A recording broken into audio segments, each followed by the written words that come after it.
Welcome back on the Good Morning Artesia radio show, and it's time for our monthly visit with the pharmacist. Kirk Irby, hello.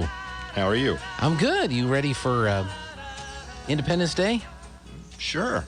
You got any big plans? No. No? Watch fireworks. Yeah, well, that's Sunday night. It is. And so we're looking forward to that. Being a Sunday, it's a little different. There's not a special day. That's true. But Monday is the federal holiday. So technically, Monday, if you needed an excuse for a day off, Monday could be a day you could take off if you wanted to do something like that. I don't know. We're going to do a morning show, but anything beyond that, Tana's not going to be here, so I probably will, get out of here. I don't know. Should I wear shorts on Monday? It's radio. No, it's not. We've got cameras in here. I know. I do understand that. So we have all that. Well, let's get into some things. A couple questions I have. Sure.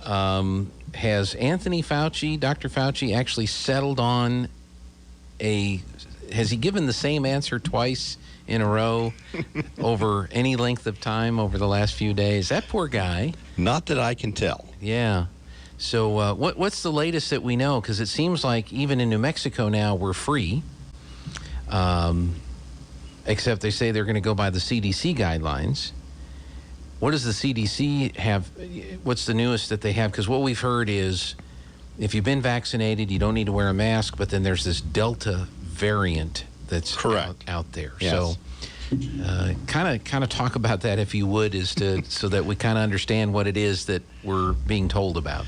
From what I understand, the CDC's current position is that if you have completed your vaccination, whether it's the one-shot Janssen or whether it's the two-shot Pfizer or Moderna, as long as you've completed that and it's been 2 weeks since your last shot, you are completely covered, and that includes the Delta variant.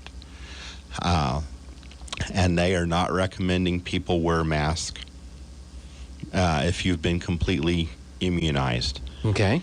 Which is contrary to the WHO recommendations.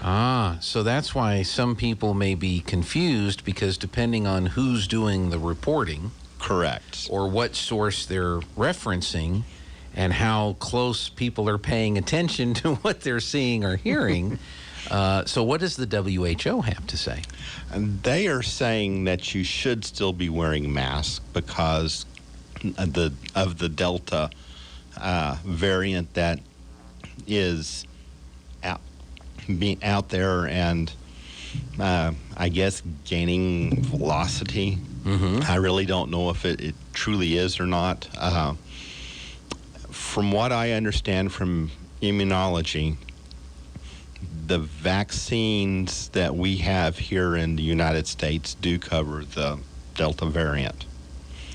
The WHO, I think, is being overcautious, and they don't want to look like, and this is my opinion, they don't want to look like they're doing flip-flopping like maybe the CDC has looked like in recent times. And I think they are taking the most cautious road there is so that they're not looking like they're flip-flopping, saying, no, you don't have to, and then later on saying, yes, you do.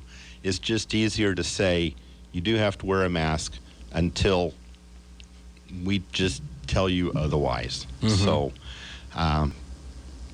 and maybe with some of the vaccines that are available in other parts of the world may not, because I haven't looked at them that close. But I do know that there is a different one that's being used over in Europe, and I also believe that over in not just China, but in the Asian area around China, that there is another vaccine that is being used and I don't remember who was making those. Right. But no, there's a Chinese version. In Europe, there's the AstraZeneca. Yes, that was the other one. Which is not, I don't think that's been approved for use here. That is correct. But that's been widely used in Europe. I think the Russians came up with one. That sounds right, yes. So I think there's like 5 or 6 different vaccines that are out there. And just looking at the 3 that are available in North America, I believe that those do cover the Delta variant. Okay. The other ones I'm not so sure about. Right. A question from a listener. If you've had COVID, are you immune to the Delta variant? My understanding is yes. Okay. I cannot find a lot of information about that, but what I have read does lead me to believe that you are. And every day, every week that goes by, they're following up, they being the science community, on people who have had the vaccine and have recovered from COVID. Yes. To see how long this immunity remains in effect. That's correct. Has there been any drop-off detected from either category? Not to my understanding. Okay.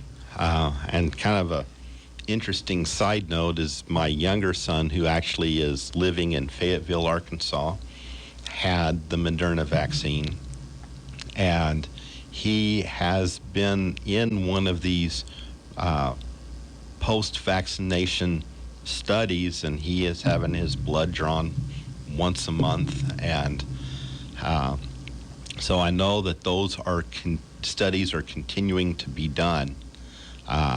Just there hasn't been any information released from it other than saying that the vaccine, originally they were saying it lasted 3 months. Now they're saying that they know it lasts 6 months. Mm-hmm. And beyond that, I haven't heard anything in addition to that. Right, because time has not yet passed. That's correct. And so as time goes on and they continue to monitor these subjects, if you will, then they'll start to get some idea and some data as to how long these are effective. It's an interesting question because some people had COVID and then still got vaccinated. Correct. Some people who had COVID said, I don't have to get vaccinated because I've had COVID. And then there's still some people that are saying, I'm not putting some experimental juice liquid magnetic, in my arm, which is fine. I mean, people have their opinions on that. One of the things they never really tell us, because I'm looking at the vaccination percentages here in New Mexico, and the governor was like, we've got to get vaccinated. We got to get to 60% before we open the state, and we fell a little short, but we're actually a little over 60% vaccinated. We're at 62.3% fully vaccinated here in the state of New Mexico. I'm going to ask you about the kiddos here because that's an interesting number. 12 to 15-year-old kids, that's 29.9% of kids in New Mexico in that age group have had their first shot. 21.7% have had their second shot. But these numbers don't include, you can go ahead and switch back. These numbers don't include or there's a certain percentage of people who have had COVID who have not been vaccinated, and if they have an immunity to COVID, wouldn't it be nice to add that number to the number of people that are fully vaccinated, and we can say, well, we have 62.3% of New Mexicans that have been vaccinated fully. When you add in the people that have had COVID that also have an immunity to the virus, we're actually at whatever that percentage might be. The other thing I find funny, too, is that the people, we talk about herd immunity. Yes. And the people that want the masks and the vaccines keep moving the number around at which they declare that we've achieved yes herd immunity. You've seen some of that, too? I have. With most diseases, flu being the one that kind of comes out but any kind of these virus-type diseases that spread fairly easily, what I have seen historically being used is 80% for herd immunity. And when they first came out with the COVID and they were saying 60 or 65, I'm thinking, why is this different from the other ones? And then they moved it to 70. Right. Now they're talking about, or at least some people have talked about moving it up. And to me, if it has the same transmittability, I guess that's the right word, as flu or anything else, I would assume that you would want to use the same number that you've already determined for these other diseases instead of having this new number out there just specifically for COVID. It does seem kind of unusual whether it's too low or too high, because I'm guessing that 80% number comes from years and years of research of all different kinds of viruses that have been on Earth. Yes. This whole time. So it is kind of interesting to see them move.